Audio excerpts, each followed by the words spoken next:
Everyone, ഇന്ന് ഞാൻ എൻ്റെ ലഞ്ച് നിങ്ങൾക്ക് കാണിച്ചു തരാവേ. സോ ഞാനിത് കാണിച്ചിട്ട് എന്ത് കോമ്പിനേഷൻ ആണെന്ന് നിങ്ങൾ ചോദിക്കരുത്. ഓക്കെ, ഇതാണ് നമ്മുടെ സ്പഗേറ്റി കേട്ടോ. ഇത് നമ്മുടെ നൂഡിൽസൊക്കെ പോലെ ഇതാണ് സ്പഗേറ്റി. പിന്നെ ഇത് ഗിസാർട്സ് ആണ് കേട്ടോ. ഇത് രണ്ടുമാണ് ഇന്നത്തെ നമ്മുടെ ലഞ്ച്.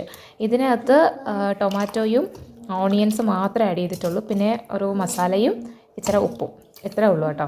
അപ്പോൾ ഇതാണ് നമ്മുടെ ലഞ്ച്. ഞാൻ എൻ്റെ ഫുഡ് എടുക്കുവാണേ.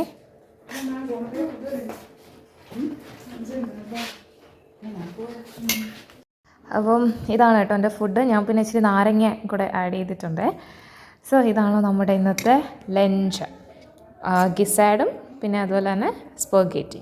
ഓക്കെ, അപ്പോൾ ഇന്ന് സ്പഗേറ്റിയുടെ കൂടെ നമ്മൾ ഇച്ചിരി അച്ചാറും കൂടെ ചേർത്തിട്ടാണ് കേട്ടോ കഴിക്കുന്നത്. അത്യാവശ്യം കുഴപ്പമില്ലാത്തൊരു ഫുഡാണ്. ഇതിൻ്റെ കൂടെ ശരിക്കും നല്ലൊരു കോമ്പിനേഷനായിട്ട് എനിക്ക് തോന്നിയിട്ടുള്ളത് മീറ്റോ പിന്നെ അതുപോലെ തന്നെ എന്താ ഐറിഷോ ഒക്കെയാണ് കേട്ടോ. കഴിച്ചോക്കാം, കുഴപ്പമില്ല, സെറ്റാണ്. ആ നാരങ്ങയും കൂടെയൊക്കെ ഉള്ളതുകൊണ്ട് അടിപൊളി.